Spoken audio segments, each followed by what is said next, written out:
आप देख रहे हैं यो मनी। आपके सभी क्वेरीज को आंसर करने के लिए पंकज मुखपाल हमारे साथ बने हुए थे। लेते हैं कुछ और क्वेश्चंस। अजय हैं हमारे साथ सवाल पूछने के लिए पटना से। अजय नमस्कार, बताइए क्या सवाल है आपका। नमस्कार मैम। मैम मैं अपना नमस्ते। पोर्टफोलियो आपसे शेयर किया हुआ हूँ। हम्म। 2.28 लाख का मेरा एसआईपी चल रहा है मैम। और हम्म। पिछले 10 सालों से मैं इन्वेस्टमेंट कर रहा हूँ और मेरा गोल है हम्म। 25 crore in coming 10 to 12 years. Okay. और आपने कब क्रिएट किया ये पोर्टफोलियो। 10 साल हो गए मैम। ओके, तो कितना एक्यूमुलेशन ऑलरेडी हो चुका है अभी। अभी 4.5 हो चुका है मैम। 4.5 करोड़ का पोर्टफोलियो है आपका। और आपका लक्ष्य क्या बताया सर आपने। 25 करोड़ मैम। ओके। 25 करोड़ का लक्ष्य है। 4.5 करोड़ पोर्टफोलियो की वैल्यू है। 12 साल का ये लक्ष्य लेकर चल रहे हैं। सालाना 15% भी स्टेप अप कर रहे हैं। और फिलहाल जो एसआईपी चल रही है वो 2,23,000 की है। मैं पोर्टफोलियो बता देती हूँ हर जगह जिन्होंने हमारे साथ शेयर किया है। पराग पारिक फ्लेक्सी कैप 52,000 रुपये महीना, 48,000 रुपये महीना निपॉन इंडिया स्मॉल कैप में। बंधन कोर इक्विटी 30,000 रुपये महीना, 31,000 रुपये महीना है Kotak emerging equity. 24,000 SBI Contra. Mahindra Manulife multi cap 21,000 रुपये महीना, 10,000 quant small cap, SBI small cap में 5,000। बताइए सजेशंस। देखिए अजय जी, बहुत बहुत बधाई आपको क्योंकि ऑलरेडी 4.5 करोड़ इकट्ठा कर चुके हैं, प्लस जो एसआईपी आप कर रहे हैं। 12 साल में अगर मैं 12% के सीएजीआर पर कैलकुलेट करूं तो 31 करोड़ रुपया आप इकट्ठा कर पाएंगे। आपका टारगेट है 25 करोड़ का, तो आप अपने टारगेट से भी ज्यादा की उम्मीद रख सकते हैं। तो आपने क्योंकि शुरुआत से 10 साल पहले कर ली थी, अच्छा अमाउंट इन्वेस्ट किया, इसका फायदा आपको मिला है, तो टारगेट आपका अचीव होता हुआ दिखाई दे रहा है, कोई इसमें दिक्कत नहीं दिखाई दे रही है। और स्कीम्स जो आपके पास है, अच्छी स्कीम है, वेल डाइवर्सिफाइड पोर्टफोलियो है, लेकिन थोड़ा अग्रेसिव है। देखिए स्मॉल कैप 2 है आपके पास, मिड कैप है, उसके अलावा आपके पास में कॉन्ट्रा फंड देखेंगे एसबीआई का, तो उसके अंदर भी आप देखेंगे स्मॉल कैप, मिड कैप और लार्ज कैप सभी तरह का एलोकेशन है। तो आपके पोर्टफोलियो में स्मॉल कैप, मिड कैप में भी एलोकेशन है अलोंग विद लार्ज कैप। लेकिन अच्छी बात यह है कि एक वेल डाइवर्सिफाइड पोर्टफोलियो है। और साथ ही स्टाइल की भी बात करें, ग्रोथ और वैल्यू दोनों ही स्टाइल आपके पोर्टफोलियो में है, तो अच्छा पोर्टफोलियो है। एसआईपी अमाउंट बढ़ाना चाहें तो बिल्कुल बढ़ा सकते हैं। आपने ये भी कहा है कि 15% से हर साल आप बढ़ाते रहेंगे, और मेरी जो कैलकुलेशन है वो भी तभी निकल कर आ रही है जब हम लेके चल रहे हैं कि आपका जो एग्जिस्टिंग पोर्टफोलियो 4.5 करोड़ का, 2,23,000 की एसआईपी और 15% से आप स्टेप अप करेंगे, तो आपने बताया है, तब ये 31 करोड़ बन पा रहा है। तो मेरे हिसाब से अगर इसे फॉलो करेंगे तो आप बिल्कुल अचीव कर लेंगे। All the best to you.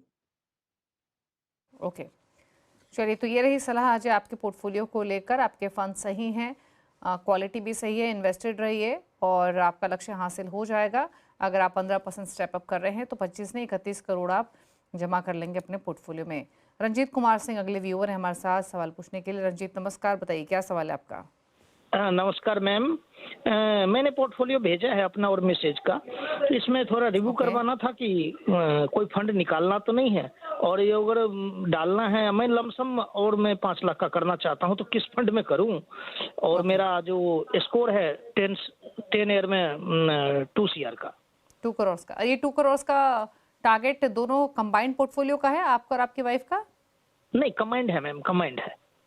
Okay, तो 3 पार्ट है इनके क्वेश्चन के। पहला तो इनका पोर्टफोलियो, इनकी वाइफ का पोर्टफोलियो दोनों देखें आप पंकज जी, और प्लस दोनों पोर्टफोलियो मिलाकर क्या 2 करोड़ का लक्ष्य हासिल हो जाएगा 10 साल में। 14 लाख पोर्टफोलियो की वैल्यू है।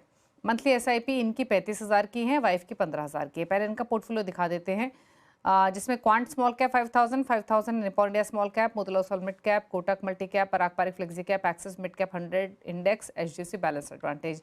यानी कंबाइंड एसआईपी इनकी लगभग 60,000 की जा रही हैं, 50,000 की, माफ़ कीजिए। इनकी जो टोटल पोर्टफोलियो जो एसआईपी जा रही है मंथली, 14 लाख की पोर्टफोलियो की वैल्यू 2 करोड़ का लक्ष्य है। तो बताइए क्या सजेशंस इनके गोल पर और फंड चॉइसेस पर। दूसरा, जैसे इन्होंने कहा 5 लाख लमसम भी इनको डिप्लॉय करने हैं, तो क्या सजेशन रहेगा। बिल्कुल, देखिए अगर हम बात करें सिर्फ जो आप इन्वेस्टमेंट कर रहे हैं अभी, दोनों मिलाकर 48,000 रुपीज़, 50,000 रुपीज़, 35,000 आपकी उसमें, और 15,000 रुपए आप कह रहे हैं कि आपकी वाइफ का इन्वेस्टमेंट हो रहा है हर महीने, तो 50,000 के हिसाब से तो भी ये आपका गोल अचीव होना बहुत मुश्किल दिखाई दे रहा है।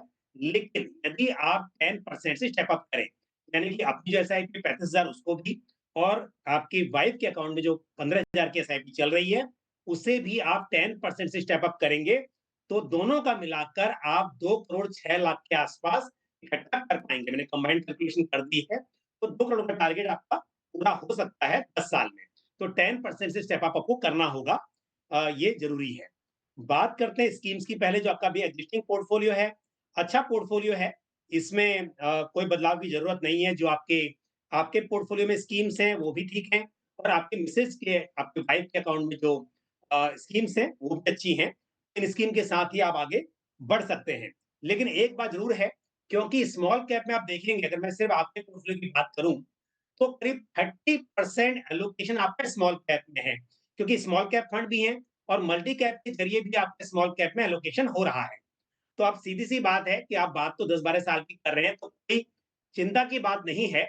लेकिन जब स्मॉल कैप ज़्यादा होगा आपके पोर्टफोलियो में, तो उतार-चढ़ाव के माहौल में आपको गिरावट भी देखने को मिल सकती है। जब मार्केट में गिरावट होती है, तो स्मॉल कैप में लार्ज कैप के मुकाबले ज़्यादा गिरावट देखने को मिलती है। यदि आप तैयार हैं ये उतार-चढ़ाव के साथ रहने के लिए, तो आपको कोई बदलाव की ज़रूरत नहीं है। यदि थोड़ा-सा कम करना है आपको अपने पोर्टफोलियो का अग्रेशन, तो उस केस में स्मॉल कैप में एक्सपोज़र कम किया जा सकता है। तो दोनों ही बातें मैंने बता दी आपको। बाकी बाकी स्कीम अच्छी है, पोर्टफोलियो अच्छा है।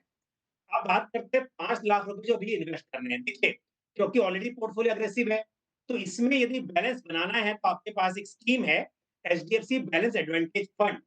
उसमें ऑलरेडी आप 5,000 की एसआईपी कर रहे हैं, उसमें आप थोड़ा पैसा इन्वेस्ट कर सकते हैं। उसके अलावा आपके पास है निफ्टी 100 इंडेक्स फंड, जो कि एक लार्ज कैप इंडेक्स फंड है। उसमें भी थोड़ा लमसम में एलोकेशन किया जा सकता है। पर क्योंकि वो जो निफ्टी 100 इंडेक्स फंड है, वो एक लार्ज कैप फंड है और इक्विटी फंड है प्योर, तो उसमें मैं कहूँगा कि एक साथ ना करके थोड़ा-सा आप स्टैगर्ड मैनेजमेंट करें, तो टोटल आपके पास पैसा होगा, उसे आप डिवाइड करके इन्वेस्ट करें, और उसके लिए एसटीपी का सहारा भी लिया जा सकता है। और तीसरी स्कीम होगी पारंपरिक फ्लेक्सी कैप फंड, इसमें भी थोड़ा पैसा आप इन्वेस्ट कर सकते हैं। तो मैं कहूँगा अगर 5 लाख है, तो आप क्या कीजिए, उसमें से आप 3 लाख रुपए तो बैलेंस एडवांटेज फंड में टॉप अप कर दीजिए, और 1-1 लाख रुपए जो है वो निफ्टी 100 इंडेक्स फंड और पारंपरिक फ्लेक्सी कैप फंड, इसमें आप इन्वेस्ट कर दें। तो इस तरह से आप 5 लाख रुपए को 3 स्कीम में डिवाइड कर सकते हैं। चलिए, तो ये रही सलाह रंजीत जी आपके पोर्टफोलियो को लेकर। अब पूछ लेते हैं पंकज जी के टॉप 4 फंड्स। पंकज जी बताइए, क्या चॉइसेस रहेंगी आपकी तरफ से?